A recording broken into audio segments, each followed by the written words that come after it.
The Science of Mindfulness, delivered at the Sedona Yoga Festival, March of 2019.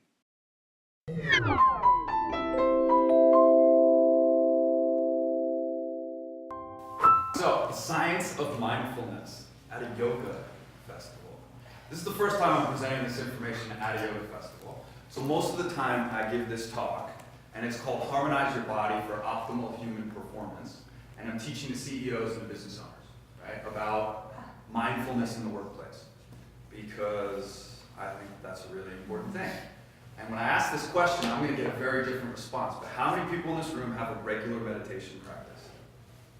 Cool. That word meditation never even comes up when I teach this class to business owners. We call it visualizations, which you're going to see in the slide deck.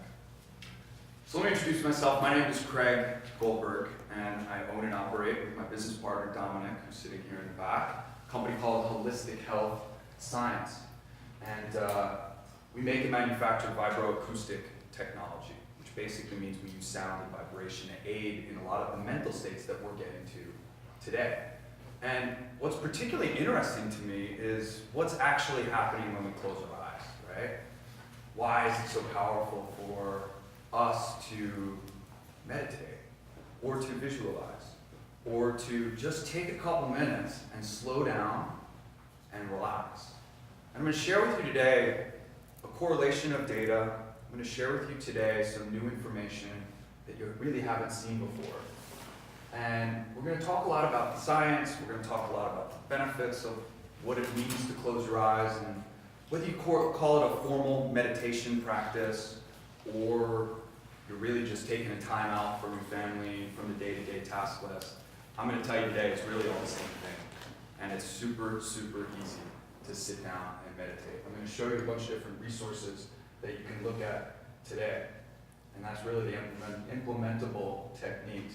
And I think most importantly, I'm going to show you a new correlation of data that I've uncovered that I think will give you guys some insight. I know a couple of you are already teaching mindfulness in particular arenas. I know many of you already have your own mindfulness practice.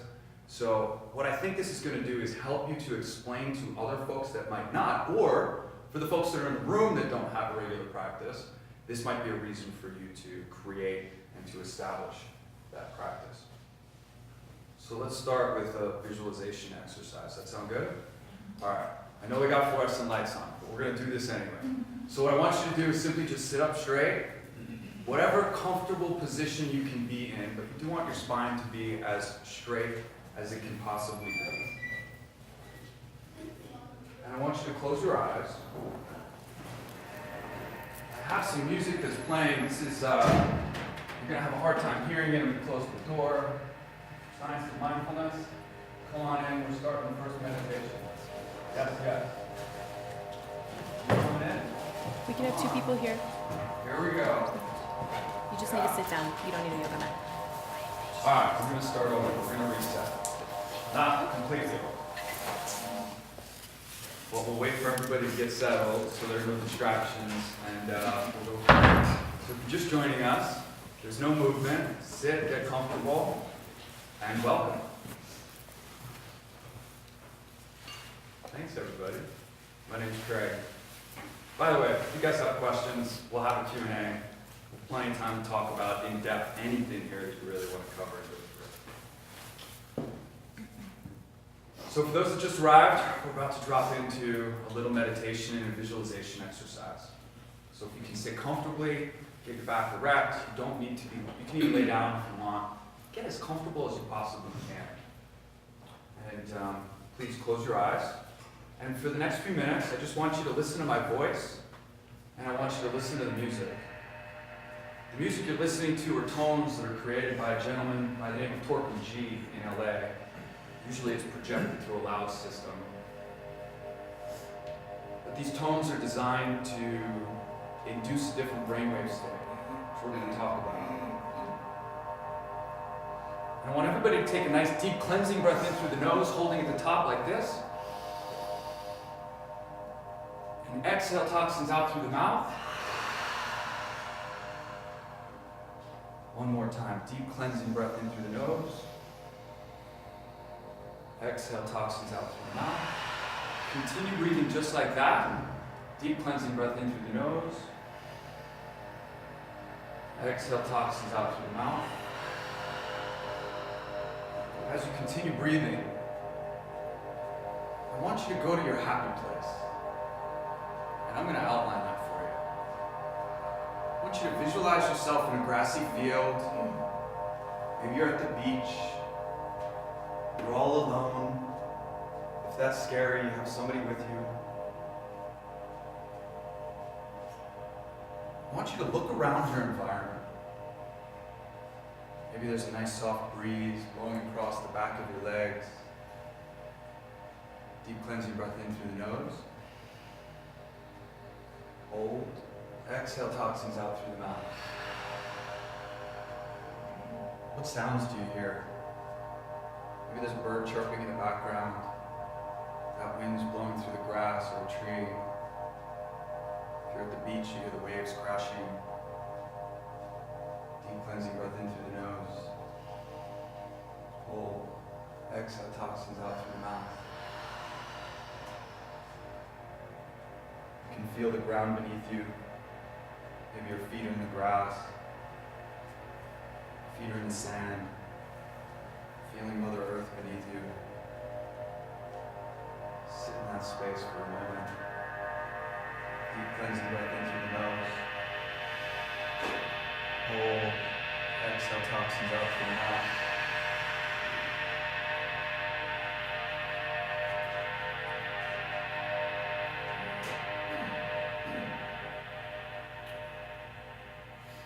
I want you to start to come back to this classroom here at the Sedona Yoga Festival. Come back into your body, for those of you that might have left. You can open your eyes when you're ready.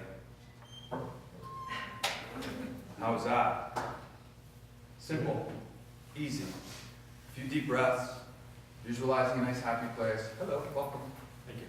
How many people were able to get to their happy place? It's okay if you weren't. This is something that takes practice. It's as simple as what we just went through. You can find a number of different guided meditations. I'm going to share with you a few solutions and some places where you can go to get some more information. How many people have experienced the vibroacoustic sound lounge that's out front? You were just on it. Yeah. Right? That is great. You're in the back, you were. Alright, so this is what we do, right? So Dom, my wife Deepak, and a fleet of visionaries, we help people to get to their happy place, right? And we're going to talk a lot about the science that goes into it.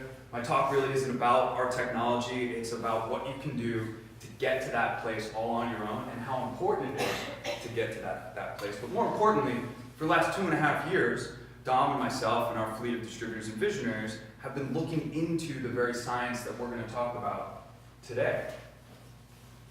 So we all know what's happening in healthcare today, right? You read the headlines, you can see that companies are spending more and more on healthcare. Individuals are having a more and more difficult time finding their own way through and figuring out what they have going on, right? Percentages of business owners, this really is not what my talk's all about. I added mental health because it's really in the news today, right? I mean, everybody is either depressed or has anxiety, obesity, right? There's so much that's happening right now, and mindfulness can be a great solution. And taking some time to slow down. I have both of these articles. They're actually really interesting and a wonderful read. They're from the last couple months. There's some really interesting science that's out there. We know this guy, right? Albert Einstein. Everything in life is vibration. We know this guy, Nikola Tesla. If you want to find the secrets to the universe, think in terms of energy, frequency, and vibration. Well, I think that's fantastic. What are they talking about, right? So let's jump into that a little bit. So there are these 12 immutable laws of the universe. And one of those is the law of vibration. And it basically states, anything which exists in our universe, whether seen or unseen, broken down into and analyzed in its purest and most basic form, consists of pure energy or light, which resonates and exists as a vibratory frequency or pattern. All matter, thoughts, and feelings have their own vibrational frequency. We're going to talk about this in a little bit more detail. Science reveals everything in the universe is ultimately composed of packets of energy, quantized units vibrating at specific frequencies. Welcome. Quantum physicists have shown, although matter may appear to be solid, when you look at it through a high-powered microscope, broken down into its smallest components, molecules, atoms, neutrons, electrons, quanta, it's ultimately mostly empty space, interspersed with energy. Really difficult, right? When you high-five somebody, you're not actually touching. Sorry to break it out to you, but there's actually empty space in between your hands, even though you're hearing it clap. It's really interesting when you start to dig into it. So, everything is vibrating. Right? Everything's in motion. It's all moving. It's all vibrating. Even this table, right? Even ourselves. Now, it may be difficult when you look at a rock, or you look at the table, or you look at this beautiful blue wall, or this screen, to think that something is vibrating, but you get a high-powered microscope and you look at it, and you'll see protons, neutrons, electrons, and atoms spinning around each other. It's kind of like looking at your skin, right? On the surface, it doesn't look like there's anything happening, but underneath, you've got plenty of cells, blood flowing, lots of things kind of happening underneath your skin. It's kind of a nice way. There's a lot of activity there. So, we all have a resonant frequency. And a resonant frequency defined as basically an object free to vibrate tends to do so at a specific rate. So, everything in the universe has its own measurable resonant frequency. If everything has a resonant frequency, though, the question that I have, well, what about the human body? Does the human body have a resonant frequency? And it turns out that it does. And in fact, human bodies, our resonant frequency is anywhere between 5 to 16 hertz. How many people are familiar with what hertz is? Right? Primarily with sound, we hear, right? Number of oscillations per second is a hertz. 1 hertz is 1 oscillation per second. Well, this is basically the same electromagnetic frequency spectrum that we measure sound and light. In fact, there's no difference between sound and light. There's speed is really the only difference. Okay? Sound oscillates at a higher or lower frequency rather than light does. When you look at it on that frequency, I used to have it in the slide deck. I took it out, but you can basically see what that looks like. So we're going to talk a lot about hertz today. There's hertz sound, and then there's hertz frequency, and they're slightly different, and they don't correlate one-to-one. So if I talk about a 40 hertz sound, and I talk about a 40 hertz brainwave frequency, those are actually 2 different things, even though they're both explained in hertz. All right? We can get into that a little bit more in a little while. So the resonant frequency of the human body is defined somewhere between 5 and 16 hertz. We'll call it 10 hertz for the purposes of today's conversation. I already kind of hinted to this a little bit. In 1924, this guy by the name of Hans Berger, he discovered, by putting this contraption on your head, that you can actually measure brainwaves. And we can actually see how fast different parts of our brains are thinking and processing information. It's called an EEG, or echocardiogram. We use this in hospitals. It's every day. It's one of the things that you hear beeping. Right? That's your heartbeat.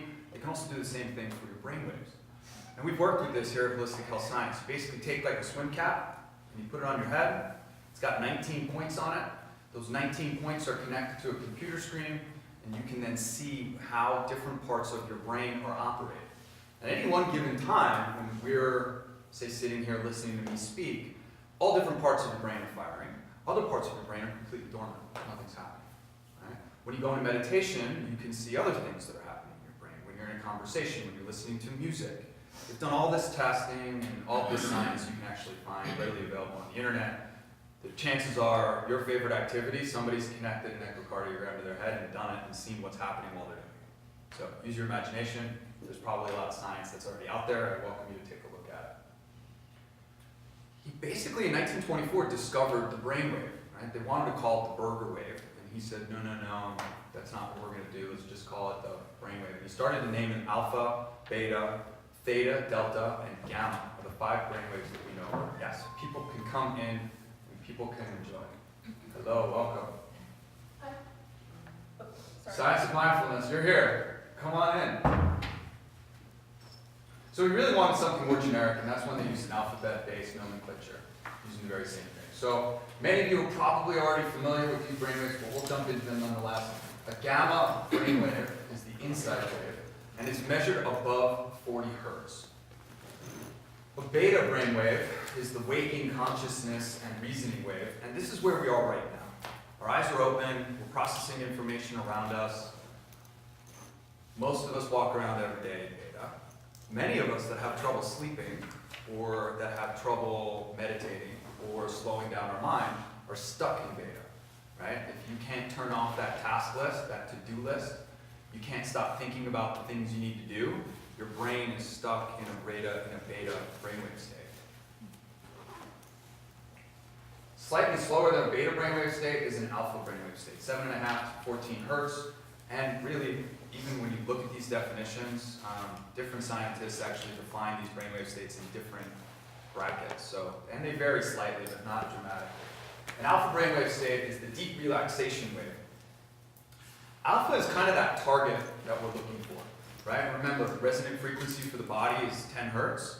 The alpha brainwave, as you can see, it varies anywhere between 7.5 to 14 hertz. We'll call that an average of 10, right? So this is your target brainwave, an alpha brainwave state. I'm told by some neuroscientists you can only get into this brainwave state with your eyes closed. And it's kind of that daydreaming state, right? Creativity begins here, rejuvenation begins here. This is really the place where you go when you're a little out of it, right? It's that as you're going into, we're going to talk about sleep cycles. I don't have slides on it, but it's super interesting. I've got 60 minutes, so we can talk about sleep cycles as well. People ask me all the time at the Sound Lounge, like, am I going to fall asleep? And really what we're doing is inducing different brainwave states using sound, right? So you might feel as though you're sleeping, but what is sleep? Well, sleep is actually just slowing down your brainwaves from beta into alpha, into theta, and eventually delta. So theta is defined as 4 to 7 hertz. It's the light meditation and the sleeping wave. This is where you are during REM sleep, rapid eye movement sleep. When you're dreaming, you're in a theta brainwave state. This is the place where we kind of organize our desk, right? If you can imagine, I don't know what your desk looks like in your office or in your house. Mine's usually pretty messy, especially throughout the day. I'm throwing, hi, welcome, come on in, sit down anywhere. Sit in the front, get cozy, there's no movement, kind of chill. Yeah. So when I work throughout the day, I'm kind of throwing things all over the place. I don't put everything back exactly where it needs to go. My wife would have a heart attack. But for me, it's like cool, right? So when you drop into a theta brainwave state, this is the place where your brain kind of goes, all right, I'm going to organize everything. I'm going to put everything back to where it's going to reset, right? So a theta brainwave state is really, really important. And if you're not getting into a theta brainwave state during sleep, which I'm going to talk about after we go into delta, that can be a problem for you. You won't feel well rested. You won't feel as though you're thinking as clearly as you usually are. And a lot of times when we talk about sleep, I ask people kind of if they have trouble falling asleep, if they have trouble staying asleep, if they have kids or a cat or a dog that wakes them up in the middle of the night, or if they just can't sleep and there's nothing, no outside sources. And what I hear most of the time is, I can't turn off my mind. I lay in bed, I stare at the ceiling, or worse, I stare at my phone, and we'll talk about that in a moment here. The delta brainwave state is the heaviest and the deepest of the brainwave states. Anybody ever try and move a friend that's either really drunk or just out cold? Right? Drunk, drinking helps. But like, sometimes you got a friend that's just a really heavy sleeper and you try and move them and it's like moving dead weight, right? They're experiencing a delta brainwave state. So let's talk about this for a moment. So what happens when we go to sleep? Okay. So every day we're walking around in beta and we're processing information around us. It's something like 4 million data points per minute. Or something like that. I mean, it's ungodly what we actually process on a regular basis. We have this part of our brain called the reticular activating system, which actually filters the outside world and all of the different inputs that you're receiving right now and tells you what's important, right? My voice, maybe the lights, maybe where the nearest exit is, maybe the noise that somebody else just made. Certain things pop through into your consciousness and into your forward thought. When we sleep, we're trying to slow down the brain. We're trying to slow down the brainwave state. And we basically sleep in these sleep cycles, right? So think of it as like a trough. It takes 90 minutes to go from the beginning of one sleep cycle to the end. And there's two main sections, non-REM and REM. And we sleep in these 90-minute sleep cycles. So ideally, you're getting somewhere between 6 and 9 hours of sleep, right? You're getting between 4 and 6 sleep cycles in. Now, as you drift down, there's non-REM 1, 2, and 3. And you get to the bottom of the trough, and then you have REM sleep until you come back up to the end of that sleep cycle.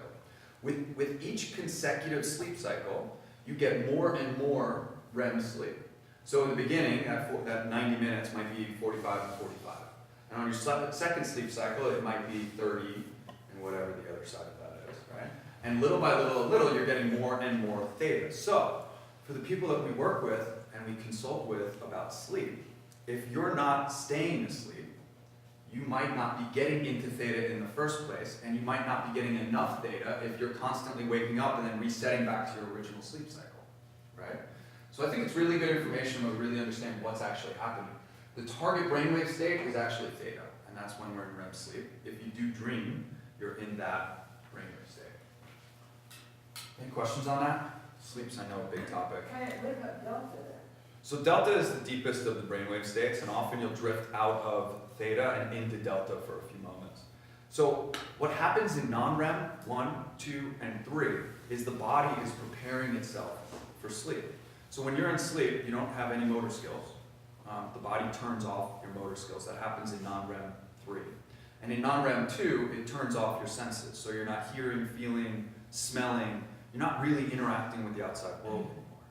It does it for two reasons. First of all, if you're smelling, hearing, or engaging with the outside world, you're not in your own mind, relaxing and clearing your head. And your motor skills, well, the brain can't tell the difference between visualization, a dream, or this reality that's in front of you right now. This is important. And this has to do with, we're going to talk about this a little bit later as well. Your brain cannot tell the difference between a dream and reality. Kind of interesting, right? So if you dream that you're getting chased by a mob of your favorite people that want your autograph, right? You will start running because your brain thinks you got to get away from the people that are chasing you. So it turns off those motor skills. Right? That's why sometimes you do see sleepwalking, right? That's why sometimes you do, I played volleyball and we would travel a lot, and all the other guys on my team would mess with me in my dreams. And I would be running, literally running into bed, like with my feet moving, and they would take video cameras. So you don't need to get to delta for a good night's sleep? No, you need to get to theta for a good night's sleep. I'm not a sleep specialist, I just read a lot about sleep. Everybody's a little bit different, but the target is REM. That's the most restorative and the most rejuvenative. In delta, basically everything's off. You're literally just giving your body rest. Right? And sometimes you need that too. Your body repairs. I'm sorry? Your body repairs and restores completely in that time, right? Completely. You're completely out cold. It's like moving dead weight. Yeah. The body feels heavy. You're literally quote unquote out cold. Yeah. Even that kind of question? I was just going to ask about delta. Yeah. Delta is the deepest of the brainwave states, between 0 and 4 hertz, 3.5 hertz. It's super slow. Can people get there to meditation? Absolutely. Yeah, absolutely. What about yoga nidra? Absolutely. Is that alpha and theta? Or It alpha? depends on the individual, right? So there isn't any one, it's not like hypnosis where it's like sleep. It's different for everyone. And it's based on what you have going on in your head, which is the most complicated of it all, because your brain is your brain. It's been conditioned the way it's been conditioned. The beautiful part is you can change it. And the beautiful part is you can override it. And I would challenge anybody to sit on a sound lounge for more than 20 or 25 minutes and think about anything. Yeah. So what's going on with the inside wave? The gamma wave. So the gamma wave is the newest wave. It's actually, researchers have kind of just discovered this over the last few years. The science is still really early on it. In all of our testing that we've done with music and vibration, gamma waves actually run in the background all the time. And what's really interesting about the brain is different parts of the brain are functioning at different times. So you don't have any one brainwave state. Like you're not all in beta harmoniously throughout your entire brain. Parts of your brain might be in delta, parts of your brain might be in theta, parts of your brain might be in alpha. Gamma is constantly running in the background. So when you look at the computer screen that's running the EEG, it's got a different wave for each sensor, and then behind it is this gamma wave, which is like super high frequency, because obviously it's 40 hertz or above, So the sine wave is super close to each other. It's very narrow and it's very fast. They're still learning about what that's all about. But we're believing, the science and the research is starting to show that this is intuition, intuitiveness, connectedness. The science is actually really exciting in this particular part. I figured you guys were going to want to know all about that, being that we're at a yoga festival. I don't have too much of it prepared, except to say that we believe that that's where connection to a source, connection to everyone else, and how our auric fields are connecting is all through. Yeah, really interesting. God wave. I'm sorry? God wave. The God wave, the spirit wave. Yeah. Alright, so if everything has its own resonant frequency, does the planet Earth, right? I mean, this was kind of like my next logical question, right? Like, okay, so the human body has its own resonant frequency. The brain kind of has these different brain waves that we can target. So does the planet Earth? And it turns out that it does. So this is a beautiful picture of our Mother Earth here. Anybody familiar with the Schumann resonance? One hand? Two hands? It's my wife. Okay, cool. There's a bunch. Alright. So it's totally cool because until I did this research, I actually had a totally different idea of what the Schumann resonance was. Okay, so the Schumann resonance. So you can see by Mother Earth, okay? Now, at any given time on the surface of the Earth, there's about 2,000 thunderstorms. So right now, around the planet, 2,000 thunderstorms. Every second, about 50 lightning strikes go from the sky to the Earth. Okay? That makes sense. Now, each one of those electrical strikes create an electromagnetic energetic field. Okay? If you think about that lightning strike as it pierces down, it's moving the air, and it's creating an electromagnetic signature which you can then measure. Okay? This is back in the 1950s. A guy by the name of Otto Winfried Schumann discovered that you can measure this. Okay? And it was measured to be approximately 7.83 hertz. Actually, at the time, with the instruments that they had, it was measured to be approximately 10 hertz. Okay? So you can kind of see where this correlation of data now starts to come from. So the Schumann resonance, and this is constantly happening, as these lightning strikes hit the ground, the energy wave continues to refract off the face of the Earth up into the ionosphere. The ionosphere sits about 60 miles above the Earth's surface. And it just keeps going up and down all the way around the Earth's surface, just like in this diagram. As the amplitude matches the base, they harmonize with one another, and they align. And that's what gives us that measurable frequency. It's been going on for thousands and thousands of years. Okay? What's really interesting is the more advanced we get, the more sensitive our instruments get, right? The more we get to learn about this. There's a couple problems with that, though. So that's the Schumann resonance. Anybody have any questions on Schumann resonance? Average is about 10 hertz. Today we actually know that it fluctuates actually a lot more than that due to atmospheric conditions. We'll talk about cell phones and Apple Watches and Bluetooth and fluorescent light here in just a moment. All right. That was like all the science. Everybody good? All right. Sit up straight. We're going to do, let's do 6 breaths of fire. I don't like doing too much of it but you guys probably do breath of fire all the time. So I want you to sit up straight. Everybody familiar with breath of fire? Cool. Mouth open or through your nose, either way. Basically, I'll do it first and then we'll all do it together. Basically going to breathe like this. Cool. Nice and fast, in and out. Get the diaphragm going, out through the stomach, in through the stomach. Ready? Let's go 6 times like this.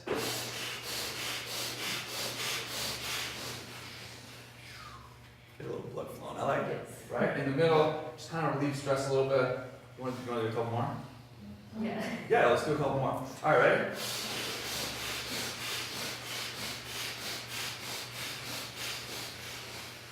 All right, cool. It's a lot of science, right? You gotta kind of keep the brain going, get some oxygen going. All right, so let's review. Everything has a resonant frequency. The human beings average 10 hertz. Our brainwaves, alpha brainwave, averages 10 hertz. And the planet Earth averages 10 hertz. So you can kind of see how this all correlates together, right? So how does this affect our health and our well-being? All right, this is super interesting. So back in the 1960s, a guy by the name of Rutger Weaver, okay, another German. So Otto Schumann, Rutger Weaver, a bunch of Germans doing this amazing research.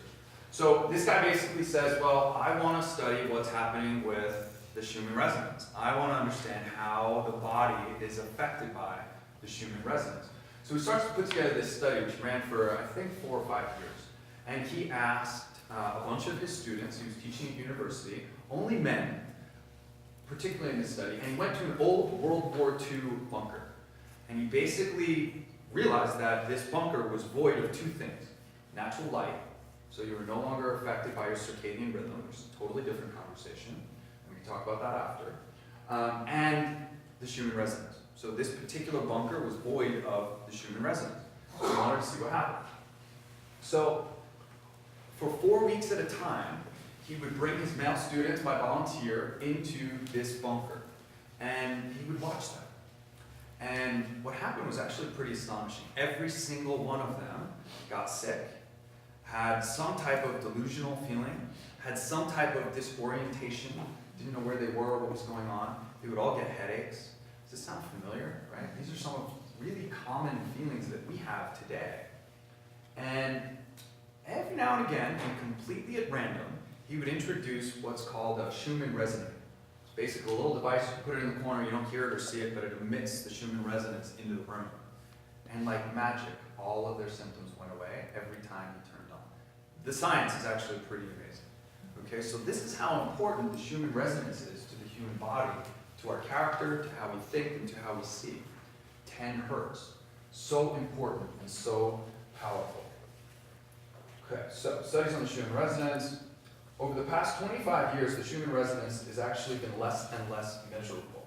And I've got a theory as to why. It's extremely low frequency, or ELF, right? So it's very difficult to detect. With cities, with Wi-Fi, with cellular activity, with all of the amazing things that we have in our universe today, the Schumann resonance is actually hardly measurable on land. And in fact, most of this research today is done offshore, like really far offshore. So look at all these amazing things that we incorporate into our life every day, right? Wi-Fi, fluorescent lights, which is why I kept them on, our amazing cell phones, electricity, of course. I hope nobody's using a microwave. It's a totally different conversation. We get out of the room when the microwave is on. Exposure to what I call artificial electromagnetic energy, or vibrational pollution is my term. What everybody else calls is artificial electromagnetic fields. Mobile phones, Wi-Fi, Bluetooth, all of this stuff plays a factor on our well-being. So what happens with regular exposure to all this? Well, headaches, blurred vision, depression, skin irregularities, different disorders, hormonal disorders, emotional disorders, right? I mean, you start to correlate this back to the mental health stories that we're running, and all of a sudden you start to see some pretty interesting correlations, okay? So, well, that's pretty scary. What do we do now, right? Like, what? I don't suggest that we do this, and if anybody's ever done this, which I have, it's a great video of me doing this, which I'm not going to share, although maybe that would be good for the slide deck. That would be great. We all did it as like a little experiment just to kind of see what this was all about. All right, so I'm not suggesting that you walk around with that on your head, and I'm really not suggesting that you avoid any of these devices. I'm wearing an Apple Watch, I have a pair of AirPods, I use Bluetooth all the time, I have Wi-Fi, I'm not even hardwired to my internet, okay? But I want you to remember 10 hertz, because that is the key. If there's one thing you're going to take from this talk today, 10 hertz. Continue to remember that, right? The smack center in the center of that alpha brainwave state. We started to talk about this before, right? What are the possible solutions? And this is where things get really exciting. Because as I mentioned before, the human mind, your brain, which is processing information, by the way, through electrical signals, right? That's your consciousness, even the sight and the eyes your sight right now, the vision that you have, is an electrical signal being interpreted by your brain. The sounds you hear, an electrical signal being interpreted by your brain. You cannot tell the difference between visualization, a dream, and reality. So one of the possible solutions is dream big, right? And don't do it blurry, but be very, very specific, right? We're going to do another visualization exercise at the end today, and I'm going to walk you through how I do visualization. There's many different ways that you can do it, but I'm going to walk you through an exercise that I think you're really going to enjoy. You might be familiar with this saying: if you're depressed, you're living in the past. If you're anxious, you're living in the future. If you're at peace, you're living in the present. A guy by the name of Lao Tzu, right? And here's my favorite part, because this slide did not exist in my last day. But you guys are all yogis, right? I mean, we're here at a yoga festival. Drop into that meditation as often as you can. Do those sun salutations. Sign up for a yoga nidra class. Drop into that savasana at the end. This is really easy when it really comes down to it. But how often do we actually slow down? And how often do we actually drop in? It doesn't have to be a formal meditation. You guys that were here, just taking a few deep breaths and thinking about that nice happy place instead of thinking about all the stuff you need to do in the future, thinking about all the stuff you did in the past, and instead becoming present with the present moment. When you layer on top of that the visualization, you don't even need to visualize anything. Sit in nature, look out a window. I used to live in New York City. I couldn't get to Central Park. I would literally look out my window at the sprawling vastness of the city and drop into that. Think about or explore what's happening in other windows, what those people might be doing. Who knows? But it's key to take yourself off of that task list, right? So this is something that's very important. Some more solutions. How many people have an Apple Watch? It's always interesting, right? So there's Breathe app on the Apple Watch. It literally tells you to slow down and breathe. And when I first got this wonderful thing, I was really diligent about it. And I don't remember the last time I did it, right? So I'm guilty of it, and I teach on this stuff, and we're in this stuff all the time. So it's really important when that does come off to sit down and take a couple deep breaths. And when we're anxious, when we're sad, when we're depressed, what's our body language, right? We're typically slouched over, we're typically taking short breaths, right? So just sitting up straight, throwing your shoulders back. What's her name? Amy. There's a TEDx talk on power position, right? She's wonderful. Amy, I forget her last name, but it's basically power poses, yeah. So arching your back, pulling your shoulders back, taking these deep breaths can help to relieve anxiety and to help to shift the brain as well. How many people have an Alexa at home? You can actually ask her for a mindfulness meditation, and she'll feed one right up for you, right? Google Home, Siri, they're all starting to get into mindfulness. Why? Because the biggest companies on the planet, Google, Apple, Facebook, they know what they're doing to your mind. And they want you to slow down. And they want you to take care of that mind, because without that mind, they don't have a customer. All right, let's just be honest with what's happening in the world today, right? You got an iPhone, you got an Android, you look up in the Google App Store, or the Google Play Store, or the Apple Store, you're going to find tons of different apps that can walk you through guided meditations, that can provide sounds. We like Insight Timer. In fact, at HHS, every time Dom and I have a meeting, we take a few deep breaths and we ground in. It's nothing more than those breaths that I walked you through, and I'm going to walk you through again here in this next visualization. If anybody wants the slide deck, I'm happy to email it to you. You can have this, all of it, it's yours. If you're on a computer, you can go into the App Store on your computer, you can surf the web. There's no shortage of applications that will help you with mindfulness. It's not what today's all about, but it's absolutely a possible solution. And perhaps the most important, we have to change the culture, guys.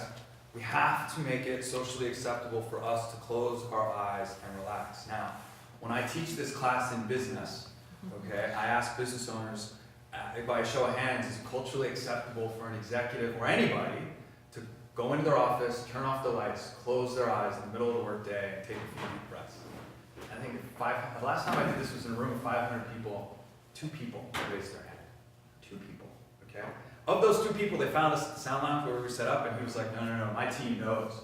They're like, when I close the door, they'll put a pillow out for me, I lay underneath my desk, they leave me alone, because it's so restorative. It's so good for the mind, right? And I think back to when I was managing sales teams, and if somebody was having a bad day, let's be honest, bad days happen, right? The kids don't go to school on time, or school is canceled, or whatever happens, life is going to throw curveballs at you. What do we do to bring our bodies back into balance is what's key. So changing the culture and making it socially acceptable for that is really important. I think back to the people that are doing Tai Chi in the park in the morning, back in Central Park, because we used to live in New York. Like, more people need to be doing that instead of scurrying off to the office, rushing getting a cup of coffee, which has caffeine, which drains your adrenals and leads to more stress and more cortisol levels in the body, but instead slowing down and relaxing. I love coffee. Coffee is fantastic. Again, what is it about all of this, okay? It's not that we're going to live our lives in an igloo, and I certainly don't suggest that, right? Instead, what I suggest is that we take time to slow down, we take time to relax, and we take time to bring our body, our mind back into 10 hertz, right? So let's do one more meditation, and we'll do the lights off for this one. Because this is one of my favorites.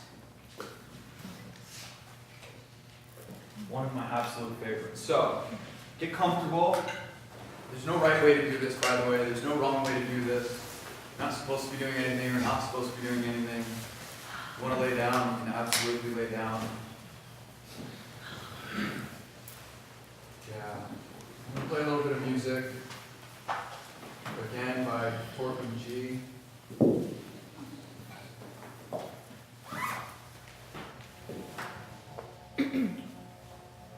So again, deep cleansing breath in through the nose.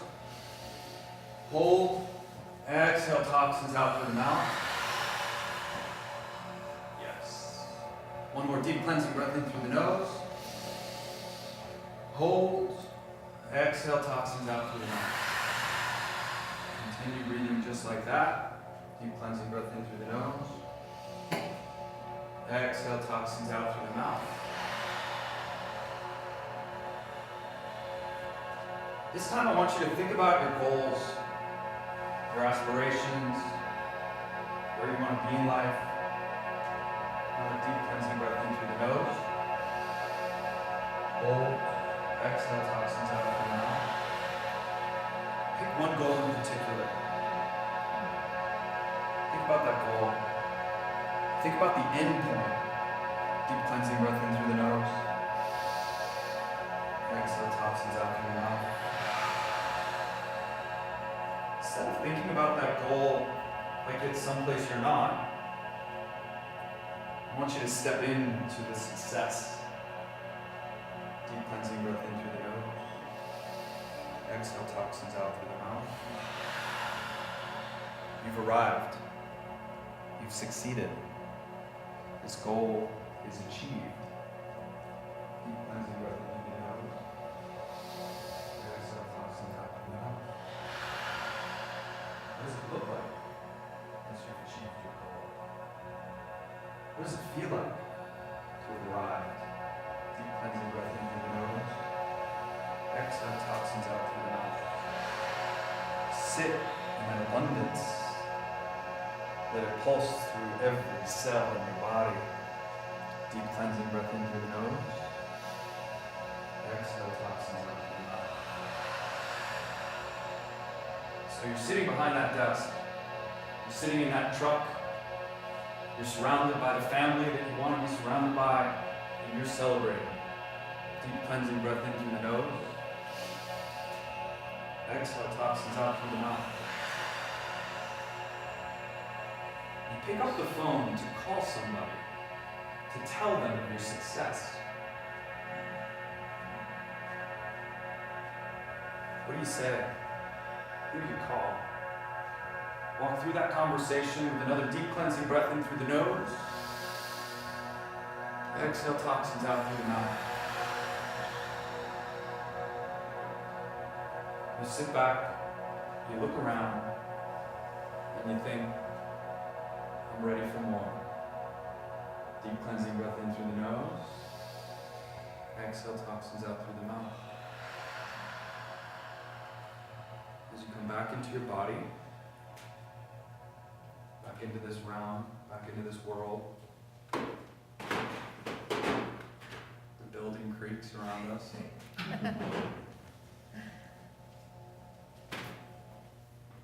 You guys can sit up when you're ready.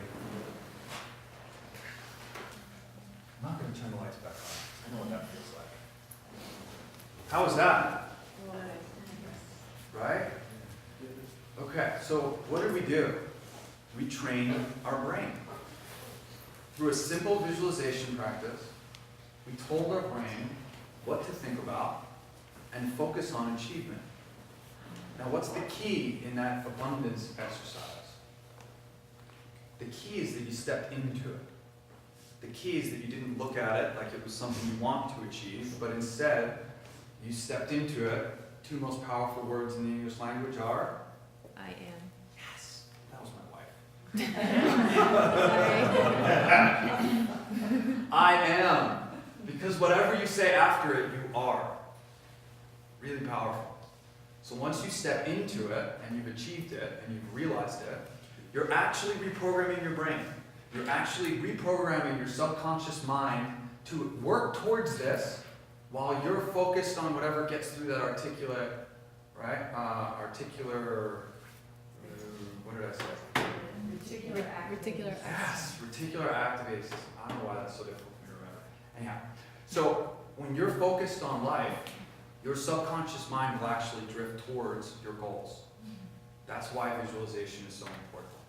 Right? At the same time, you're slowing your mind down, you're dreaming, you're putting yourself into a daydream state, you're taking yourself away from the task list, you're not focusing on your breath, you're instead breathing. I have a hard time focusing on my breath. But I can visualize and I can create a story, just like a child imagines everything that they have going on. This is a really, really powerful practice. 10 minutes for Q&A. Anybody have any questions? Yes? So you're saying that the EM pollution that we're experiencing, and I'm particularly worried about the 5G that's coming, Yeah. if we just be mindful, it makes us more immune to that pollution? That's what I'm saying. That's it? That's what I'm saying. Okay, now, is that it? Do we need any technology to protect us from I that? use technology. I've got Organite all over my house. I've got Tacton discs. I use technology as well. I'll tell you a few practices that me and my wife have. Okay? If you are using Wi-Fi, turn it off at night. You're sleeping, you don't have to surf the web while you're sleeping. Turn off the Wi-Fi. Put it on a switch, right? Or you can turn it off. Cell phones at night, you're sleeping. Really, we just learned how important sleep is. Unless you're a nurse or you have kids and there's an emergency that you need to be notified for, put the phone in airplane mode. When I'm sleeping, we're sleeping. And I tell people all the time, you can call me anytime you want. I don't care if it's 3 o'clock in the morning. Sometimes I'm working at 3 o'clock in the morning. If I'm awake, my phone's on. If it's not, it's in airplane mode. You're not going to bother me anyway. Try me if you want to try me, right? So putting your phone in airplane mode at night is important. I don't sleep with the Apple Watch on. I put that in the charger. I put my phone to charge in another room, right? So general best practices. I happen to live full-time in an RV. I travel into nature and I get as far away from different Wi-Fi networks as I possibly can, as often as I can. But you can do that by getting in your car and driving off into nature and going for a hike. Is it the only thing you need to do? No. I'm scared for 5G also.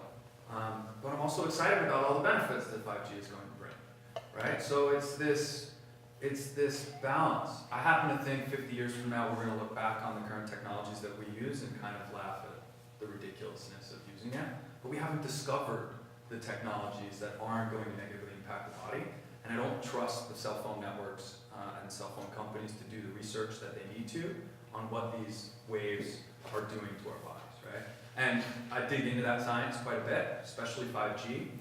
As we travel around, I actually see them working on the cell phone towers, and I talk to those guys all the time also. They actually don't have the concerns, and they're working on the towers. I mean, they've told me they don't want to be sitting in front of it, but 3-4 feet behind that antenna, they said the radiation drops off substantially. Look, the amount of radiation, one of the things I love about my Apple Watch, and I wasn't expecting to love this, I put on a Fitbit when they first came out, and it completely destroyed my battery. My back, I was pulling muscles in my back, I wasn't able to use it. I'm very sensitive to that. I put on the Apple Watch and I didn't have any of those issues. And in fact, what I noticed was my cell phone, this is the Bluetooth version, it uses low-level Bluetooth, which barely has an electronic signature. And I've tested it with electromagnetic reader. I mean, it barely moves the dial.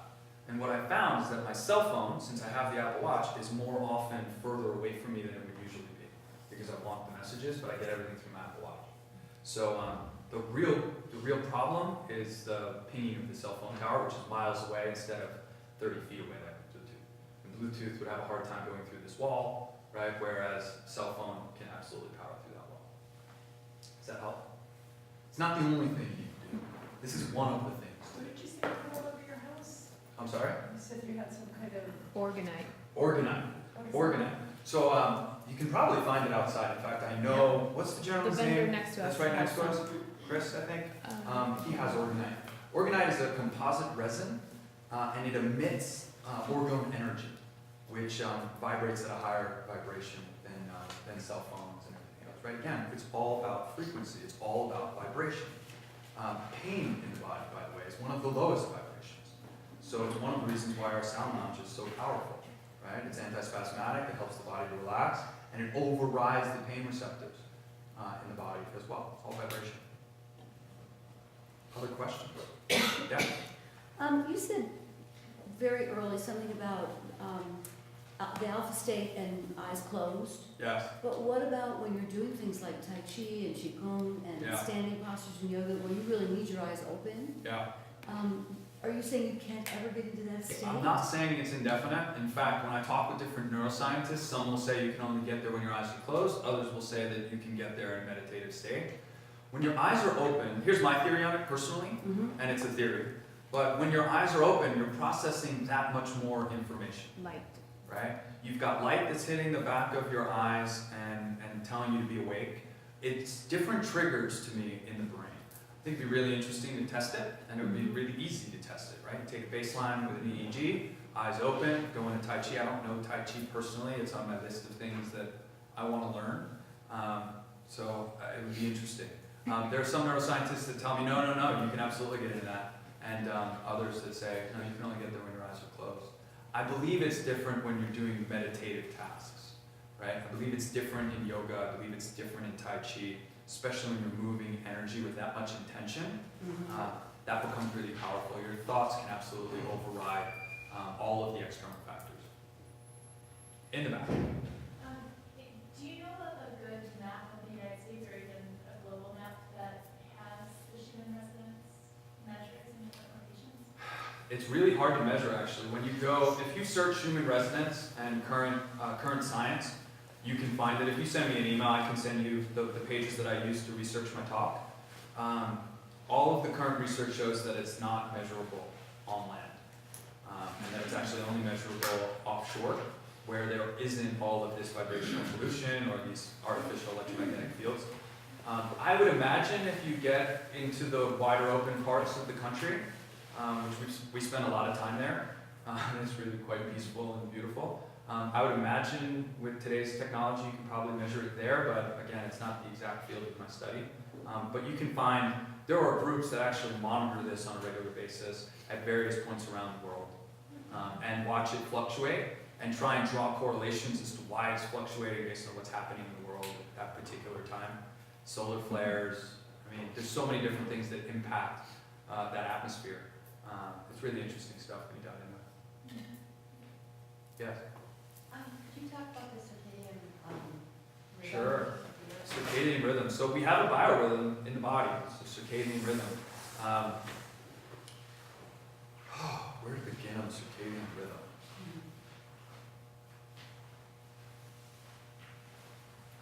Go back 400 years, right? Before the advent of electricity and before we had lights, okay? Your biorhythm was driven by the sun. And in fact, that's how the human body is designed. Your biorhythm is driven, circadian biorhythms is driven by blue light. You hear a lot about this now in different apps.